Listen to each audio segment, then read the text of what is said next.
Hi there, I'm Michelle. I'm Jim, and we are A Tea of Your Own. Welcome to another Motivational Monday. Let's get motivated. Woo!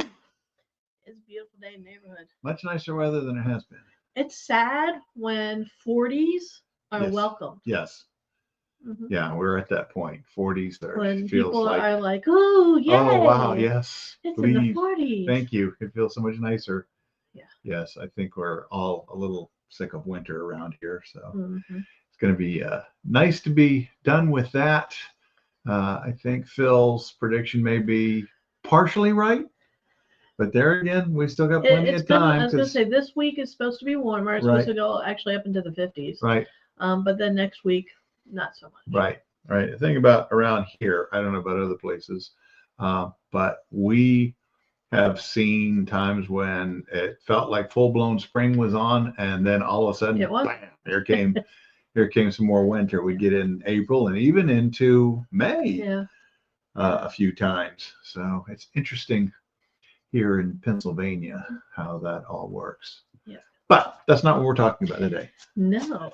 We're talking about a book you've been reading. Yeah, a book that I have just finished. Yeah. Called Greenlights by, you probably recognize this picture if you watch movies at all. It's Matthew McConaughey. What?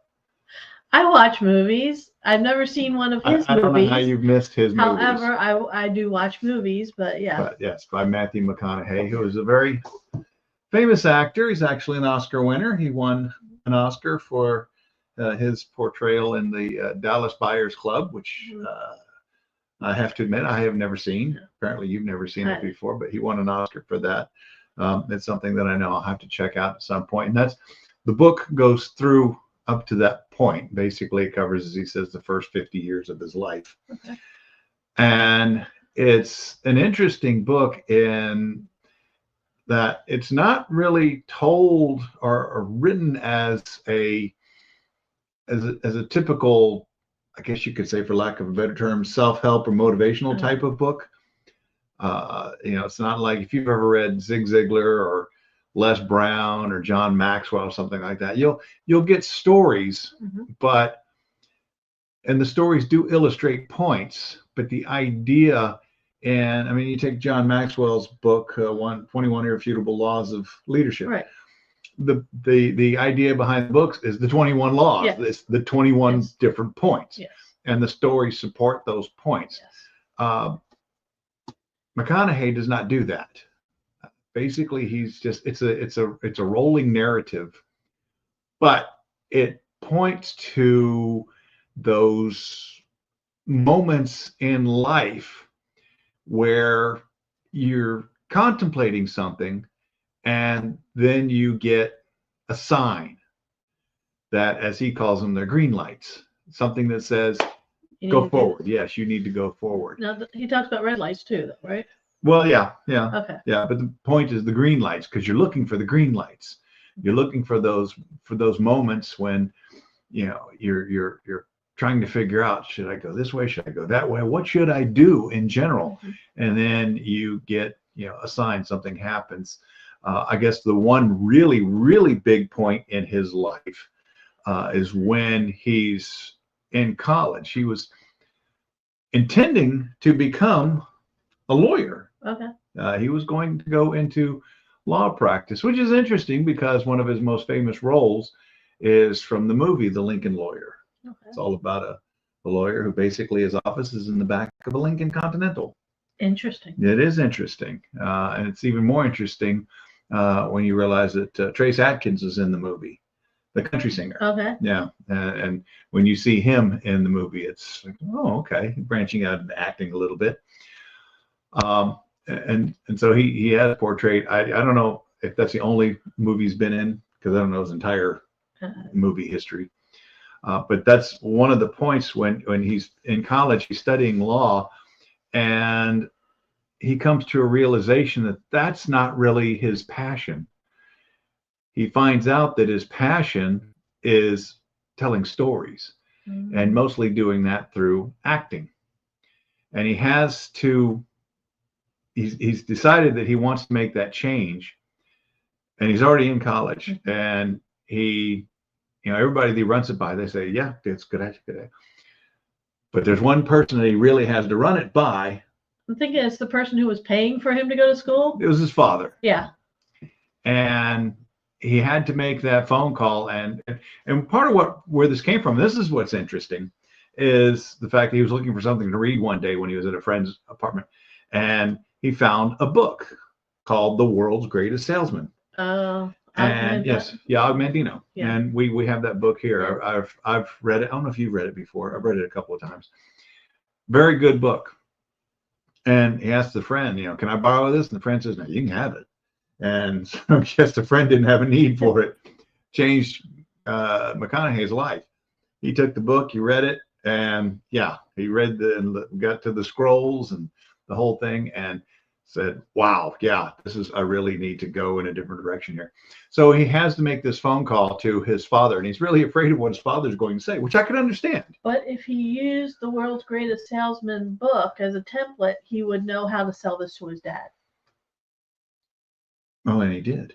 And there you go. You're getting ahead of me here. And so he makes that phone call and he tells his dad, said, Dad, I don't think I want to study law. I want to pursue acting. And said he hears silence on the other end of the line, and he can only imagine what his father's thinking. His dad's thinking about dollar signs is what his dad is thinking about. But then what his dad said is a big green light when he says, well, don't half-ass it. It's like, okay. He had his father's blessing to pursue this. And that's really, the way we should approach things. I can't think of the number of times that I hear somebody say, I want to do such and such a thing. And unfortunately, they tell the wrong people and they go, you can't do that. You can't. That's a dumb idea. Why are you ever going to do that? Whereas it may be the thing that you really, really want to do in life. Maybe the thing that you're really intended to do in life. And obviously for him, that's the case. He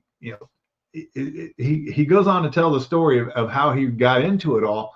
And it wasn't necessarily because of getting a degree, because I don't think anybody gets a job in theater because they have a degree in theater. I've always found working on a degree in theater or acting or stage or anything like that be kind of odd. It always struck me that the best thing to do was actually go do it. Yes. And that's how you really develop. That's really how you learn. Was it Ed Milet's daughter? I think that's exactly right. It was in that boat. Yeah. And she was Ed Milet is another. He's a motivational speaker. I think he's a baseball player at one time. I enjoy his stuff. He is a man's man.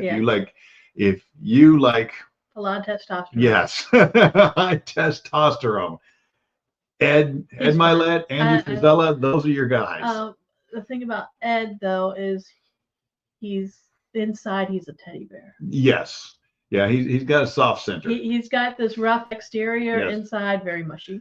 But he's definitely on the exterior. He's a manly man. However, his daughter. Yes, his daughter. She was actually in school, I think in UCLA. I think so. And in performing arts, and was just killing it there.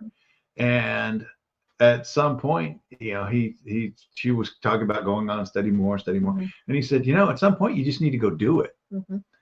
And, told her, said, all this studying, and you're already at the top of the heap here. You need to, go find a bigger pond, basically. You're the fish who was in the little pond who grew big in that little pond. Now you need to go find a bigger pond. And so she took him up on the challenge. And of course, he helped support her financially. It always helps. And she moved to New York, and within 6 months, she was starring in a production. I don't remember what it was, but it was a big production there on Broadway. And that's what you have to do sometimes. And that's exactly what he did. He went outside of the norm with what he was doing, making connections, finding people, and then tells the story of getting his first movie role. This is the one that blew me away. I did not realize that one of my favorite movies. I love this movie. I know I don't think you've ever watched it. I've never watched a movie with him in it. Yeah, no. and the story. I don't know if there is much of a story in this movie, but I love the movie. It's called Dazed and Confused. And what's interesting is that was his first movie, which just blew me away because he plays such an iconic character. And he has so many lines. The line, if people remember when he was doing the starting flag at one of the Indy races, I think it was. And it was NASCAR. Or NASCAR, it was NASCAR. And he said, all right, all right, all right. Well, that was what his character in that movie said. It said, and it had the line says, you know, you just got to keep on living. Libin. No G on the end of it. Yeah. And, you know, people remember this. And he was that character. And this is part of the reason why it's so iconic, I think, is because we all know somebody just like the guy that he played in that movie. He was the guy who finished high school and couldn't really move beyond that and was still hanging out with the high school kids, even though, you know, he was pushing well up into his 20s. And we know people like that. Yes. I mean, you see them, every town's got one or two or three of those characters who, you know, they're into their 20s, sometimes dreadfully enough, pushing into their 30s, and they're still hanging out with the high school kids because that was when they peaked, and they never can get beyond that. And so he played this iconic character. And, you know, it blew me away to realize that was his first acting role. And he played it so perfectly. That was why it was so amazing. And then he goes on to talk about, you know, how that opened up some doors. But then another thing that happened to him is and this is not something I didn't realize, that apparently he got stuck in a cycle of doing rom-com, romantic comedy movies. I guess I've never seen any of those because I don't watch those kinds of movies. I didn't even realize he had done a ton of these movies. And apparently he got stuck in that. And he said that's all the scripts that he was getting for a long time. And he didn't want to do that anymore. And so he decided he just wasn't going to take those scripts anymore. He wasn't going to do those movies anymore. And he ended up, not to give away too much, but he ended up going for about close to 2 years without getting any movie offers. And it's because he put out the word that he wanted to do more serious and more diverse types of characters. And, you know, the green light was, you know, the support that he got from everybody saying, yeah, if you don't want to do that anymore, then don't, you know. And by that time he was already established financially, so I don't think he had to worry about that a whole lot. That helps. That always helps a lot. That's one of the things he kind of leaves out of the story is, you know, he didn't have to worry about money very much after he started acting because he started getting parts pretty quick. Not all of us can be that fortunate, you know. So when you get the money to support you, it's kind of easy to make those decisions. But then he finally got, you know, that first serious acting role after having done all of these rom-coms. And that went well. And then he made a whole string of them and then got the chance to do the Dallas Buyers Club. And basically he said from that, he knew the script was really good. He knew this was going to be a good movie. And apparently it was. Said, I got to watch it one of these days. But the story was fascinating. And you know, the key thing out of all of this, I know I've spoken on this a little while here, but is one of the things that we all need to be looking for in our lives are those green lights. You know, what are those signs? And you know them when you see them. You know, that's the weird part. The people who will see the signs and then ignore them or say, well, I need another sign, or I need another sign, or I need a different sign. It's like, well, if you're saying I need a different sign, that means you've already made up your mind. You want to do the other thing. But in addition to that, it's not just for you personally. It's also professionally and for your business. Yes. Oh, yeah. The green lights are there everywhere. And so paying attention when it comes to, like Yogi Berra would say, you know, when you get to a fork in the road, take it. Yeah. When you're trying to make this decision, what are the signs that are out there? What's it telling you to do?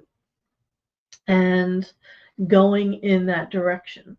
We've talked before, you know, how God and the universe sends you these messages, sends you these signs, these green lights to say, this is what you need to do.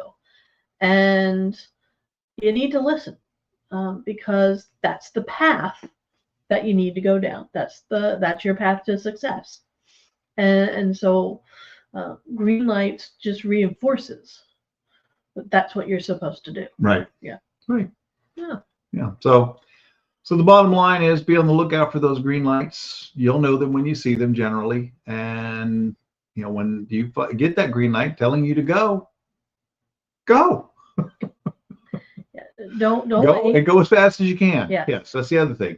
Yeah, don't hesitate and put the pedal to the metal. Yes, because the light's not going to stay green Yeah, forever. it's not going to stay green for long. We know they changed to yellow and then they turned to red, and then bad things happen. Then you missed your opportunity. Yeah, in real life, you go through that red light, bad things happen sometimes. Yes. So don't do that. Yeah, don't do that. So if they needed help, you know, deciphering what's going on, if they need help talking this out, if they need somebody to coach them through, who could they contact? Us. That is correct. And how could they contact us? Well, they could give us a call, 412-420-7975. Yeah. You can send us a text message as well. You can also send us an email. Yes. info@ateagueofyourown.com. Literally right here on the screen, and yet he can't come up with the word for it. Okay. info@ateagueofyourown.com. Yeah, I was trying to think of emails. Yeah, it's email. Haven't changed it to anything else. Oh. Not lately. You can also go to our website at ateagueofyourown.com. We're also on social media. We're on Facebook. We're on Instagram. We're on LinkedIn. We have a YouTube channel. And all of these videos are on there, and you can go watch them anytime that you like. The only thing that we ask, if you go to any of our social media or our YouTube channel, please like us and subscribe. Yes. Also, that helps us out. Also, this coming Friday, we have a complimentary webinar, Public Speaking Made Easy. Ooh, that's a good one, because we know a little bit about that. We do. So does Matthew McConaughey. Matthew McConaughey knows a lot about it. Yes. We know a fair amount about it too. Yes, so yeah. Go to the website, click on the event tab on the website. You can register for that there. All right. Sounds like a plan? Yeah, sounds good to me. All right, everybody. Enjoy the nice weather that we're going to have, and we will see you next week. Bye. Everyone.